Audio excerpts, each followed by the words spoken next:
ವಸತಿ ಶಾಲೆಯಲ್ಲಿ ಅನುಮಾನಾಸ್ಪದ ವಿದ್ಯಾರ್ಥಿ ಸಾವು, ಶಿಕ್ಷಕರ ವಿರುದ್ಧ ಪೋಷಕರ ಆರೋಪ. ವಸತಿ ಶಾಲೆಯಲ್ಲಿ ವ್ಯಾಸಂಗ ಮಾಡ್ತಾ ಇದ್ದಂಥ 12 ವರ್ಷದ ವಿದ್ಯಾರ್ಥಿಯೊಬ್ಬ ಅನುಮಾನಾಸ್ಪದವಾಗಿ ಮೃತಪಟ್ಟಿರುವಂತಹ ಘಟನೆಯೊಂದು ಬೆಂಗಳೂರು ಉತ್ತರ ತಾಲೂಕಿನ ಕಾಡರಾಯಪ್ಪನಹಳ್ಳಿಯ ಒಂದು ಸ್ಟೈಲಿಂಗ್ ಇಂಗ್ಲಿಷ್ ವಸತಿ ಶಾಲೆಯಲ್ಲಿ ನಡೆದಿದೆ. ಮೃತ ವಿದ್ಯಾರ್ಥಿಯನ್ನ ಯಲಹಂಕ ತಾಲೂಕಿನ ಸುಬೇದಾರಪಾಳ್ಯದ ನಿವಾಸಿ ರಾಘವೇಂದ್ರ ಅವರ ಪುತ್ರ 12 ವರ್ಷದ ಗುರುಕಿರಣ್ ಅಂತ ಗುರುತಿಸಲಾಗಿದ್ದು, ಆತ 6ನೇ ತರಗತಿಯಲ್ಲಿ ವ್ಯಾಸಂಗವನ್ನ ಮಾಡ್ತಾ ಇದ್ನು. ಶಾಲೆಯ ಶಿಕ್ಷಕರು ಇಂದು ಬೆಳಗ್ಗೆ ವಿದ್ಯಾರ್ಥಿಗೆ ಆರೋಗ್ಯದಲ್ಲಿ ಏರುಪೇರಾಗಿದ್ದು ಆಸ್ಪತ್ರೆಗೆ ದಾಖಲಿಸಲಾಗಿದೆ ಅಂತ ಪೋಷಕರಿಗೆ ಮಾಹಿತಿಯನ್ನು ನೀಡಿದ್ದಾರೆ. ಆದರೆ ಪೋಷಕರು ಆಸ್ಪತ್ರೆಗೆ ತಲುಪುವಷ್ಟರಲ್ಲಿ ಗುರುಕಿರಣ್ ಮೃತಪಟ್ಟಿರುವುದಾಗಿ ತಿಳಿದು ಬಂದಿದೆ. ಮಗನ ಸಾವನ್ನ ಕಂಡ ಕುಟುಂಬಸ್ಥರ ಆಕ್ರಂದನ ಮುಗಿಲು ಮುಟ್ಟಿತು. ವಿದ್ಯಾರ್ಥಿಯ ಸಾವಿಗೆ ಶಿಕ್ಷಕರ ಹಲ್ಲೆ ಹಾಗೂ ಶಾಲೆಯಲ್ಲಿ ನೀಡಲಾಗ್ತಾ ಇದ್ದಂಥ ಅತಿಯಾದ ಒತ್ತಡವೇ ಕಾರಣ ಅಂತ ಪೋಷಕರು ಗಂಭೀರವಾಗಿ ಆರೋಪವನ್ನ ಮಾಡಿದ್ದಾರೆ. ಈ ಹಿನ್ನೆಲೆಯಲ್ಲಿ ಶಾಲೆ ಹಾಗೂ ಆಸ್ಪತ್ರೆಯ ಬಳಿ ಕೆಲಕಾಲ ಉದ್ವಿಗ್ನ ವಾತಾವರಣ ನಿರ್ಮಾಣವಾಗಿತ್ತು. ಘಟನೆಯ ಮಾಹಿತಿ ತಿಳಿದು ಸ್ಥಳಕ್ಕೆ ಬಾಗಲೂರು ಒಂದು ಪೊಲೀಸರು ಭೇಟಿ ನೀಡಿ ಪರಿಶೀಲನೆಯನ್ನು ನಡೆಸಿದ್ದಾರೆ. ವಿದ್ಯಾರ್ಥಿಯ ಸಾವಿನ ನಿಖರ ಕಾರಣ ಮರಣೋತ್ತರ ಪರೀಕ್ಷೆಯ ವರದಿ ಹಾಗೂ ಪೊಲೀಸ್ ತನಿಖೆಯ ಬಳಿಕವೇ ತಿಳಿದು ಬರಬೇಕಾಗಿದೆ. ಪ್ರಕರಣ ದಾಖಲಿಸಿಕೊಂಡಿರುವಂತಹ ಪೊಲೀಸರು ವಿವಿಧ ಆಯಾಮಗಳಲ್ಲಿ ತನಿಖೆಯನ್ನು ಮುಂದುವರೆಸಿದ್ದಾರೆ.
ಸರ್, ಮಗನ್ನ ಹೋದ್ ವರ್ಷ ಹಾಸ್ಟೆಲ್ಗೆ ಹಾಕಿದ್ದೆ. ಈ ವರ್ಷ ಮೊನ್ನೆ ತಂದು ಹಾಕ್ಬಿಟ್ಟು ಹೋಗಿದ್ದು. ಮನೆ ಭಾನುವಾರ ಬಂದು ಹೋದ ರಾತ್ರಿ ಇದು ಕರಾಟೆ ಬಟ್ಟೆ ಬೇಕಪ್ಪ, ದುಡ್ಡು ಹಾಕು ಅಂತಂದು ಹಾಕ್ತೀನಪ್ಪ ಅಂತಂದು ಬೆಳಗ್ಗೆ ಅವ್ನ ಯಾವನ ದೊಣ್ಣೆ ತಗೊಂಡು ಹೊಡೆದವನ ರಾಡಲ್ಲಿ, ಸ್ಟೀಲ್ ರಾಡಲ್ಲಿ ತಲೆಗೆ ಹೊಡೆದವ್ರೆ, ಹೊಡೆದ್ ಸತ್ತೋಗವನೆ ಸ್ವಾಮಿ. ಹೊಡೆದ್ಬಿಟ್ಟು ಸಾಯಿಸವನ ಅವನ ಶಿವ ಅಂತ ಹೇಳಿ ಪಿ ಟಿ ಮಾಸ್ಟ್ರು. ಗ್ರೌಂಡ್ಗೂ ಬಂದಿಲ್ಲ, ಏನು ಬಂದಿಲ್ಲ. ಸುಮ್ನೆ ಇದ್ ಮಾಡ್ಬೇಕಾದ್ರೆ ವಾಕಿಂಗ್ ಮಾಡೋವಾಗ ಮಗು ಬಿದ್ದೋಗ್ಬಿಟ್ಟಿದೆ ಅಂತ ಹೇಳಿದ್ರು. ಅಲ್ಲ, ಬಿದ್ದು ರನ್ನಿಂಗ್ ಮಾಡೋ ಮಕ್ಳು ಬಿದ್ದು ಸಾಯ್ತಾವ ಸರ್. 12 ವರ್ಷ ಅವನಿಗೆ ಹೊಡೆದ್ಬಿಟ್ಟವನ್. 6ನೇ ಕ್ಲಾಸ್. ಸರಿ ಅದೇ ಅವ್ರು ಸುಮ್ನೆ ಎಲ್ಲ ಅವ್ರ ಕಡೆ ಸ್ಕೂಲ್ ಕಡೆ ಸಪೋರ್ಟ್ ಮಾಡ್ತಾವ್ರೆ. ನ್ಯಾಯ ಸಿಕ್ಕ ಓಡಾಗನೆ. ಒಂದೇ ಒಂದ್ ಕ್ಯಾಮ್ರಾ ಇಲ್ಲ. ರೂಮಲ್ಲಿ ತಲೆಗೆ ಹೊಡೆದ್ನಂತೆ ಸರ್. ತಲೆಗೆ ಇದಳು ಅಂತ ಹೊಡೆದ್ನಂತೆ. ಹೊಡೆದಟ್ಟಿಗೆ ಪೊಲೀಸ್ನವ್ರು ನಾವು ನೋಡೋಣ ಮಾಡೋಣ ಅಂತ ಮಗು ಅಲ್ಲಿ ಅಭಯ ಹಾಸ್ಪಿಟಲ್ ಅಲ್ಲಿ, ಆಕಾಶ ಅಭಯ ಹಾಸ್ಪಿಟಲ್ ಅಲ್ಲಿ. ಯಾರೇನು ಮಾತಾಡಿಲ್ಲ ಸರ್. ಎಲ್ಲಾರು ಬಂದು ಏನೋ ನ್ಯಾಯ ನಮ್ಗೆ ಸಿಗೋವರೆಗೂ ಮಗುನ್ ತಗೊಳಕ ನ್ಯಾಯ ಕೊಡ್ಲೇಬೇಕು ನಮ್ಗೆ. ಸ್ವಾಮಿ ಇಂತಾಗ ನ್ಯಾಯ ಮಾಡಕ್ ಸರ್. ನಮ್ದು ಯಲಹಂಕ ಹತ್ರ ಸುಬೇದಾರಪಳ್ಳಿ ಅಂತ, ರಾಮಗೊಂಡಳ್ಳಿ ಪಕ್ಕದಲ್ಲಿ.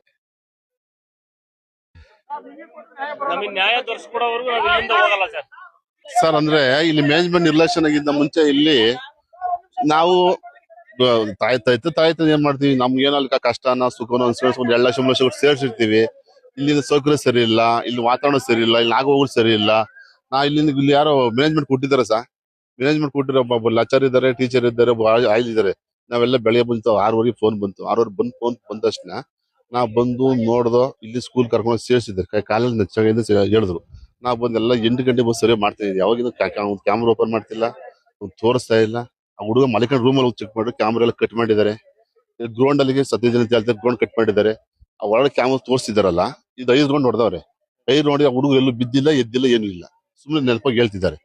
ಎಲ್ಲ ಇವರೇ ಮಾಡಿದ್ದಾರೆ. ಅಂದ್ರೆ ಪಿ ಟಿ ಎಂ ಮಾಸ್ಟರ್ ಬಳಿ ಎದ್ದಬೇಕಾದ್ರೆ ರಾಡ್ ತಂದು ತಲೆ ಹೊಡೆದಿರಂಗಿದ್ದಾರೆ ಸರ್. ಹೊಡೆದಿಟ್ಟಿಗೆ ಜೀವ ಹೋಗಿದೆ. ಇವರೆಲ್ಲ ಮಾತಾಡ್ಕೊಂಡು ಈ ತರ ವಾಕ್ ಮಾಡ್ಬೇಕಾದ್ರೆ ಸಿಪ್ಪ ಬಿದ್ದಿದ್ದಾನೆ, ಜೀವ ಹೋಗಿದೆ ಅಂದ್ಬಿಟ್ಟು ನಮ್ಗೆ ಹೇಳ್ಬಿಟ್ಟು ಮಾಡ್ತಿದ್ದಾರೆ. ಮಾಡ್ತಾಬಿಟ್ಟು ನಮ್ಮನ್ನೆಲ್ಲ ಇದು ಮಾಡಿದ್ರು. ಇದೇ ಸ್ಕೂಲಲ್ಲಿ ಯಾರು ಕೈ ಬೇರೆ ಮುರಿದೋಗಿದೆ ಅಂತೆ. ಇಲ್ಲಿ ಹೇಳೋರಿಲ್ಲ, ಕೇಳೋರಿಲ್ಲ, ರೂಮ್ ಮಲಸಿದ್ದಾರೆ. ಇಲ್ಲಿ ಯಾರು ಇಲ್ಲ. ಯಾರು ತೋರ್ಸನಿಲ್ಲ.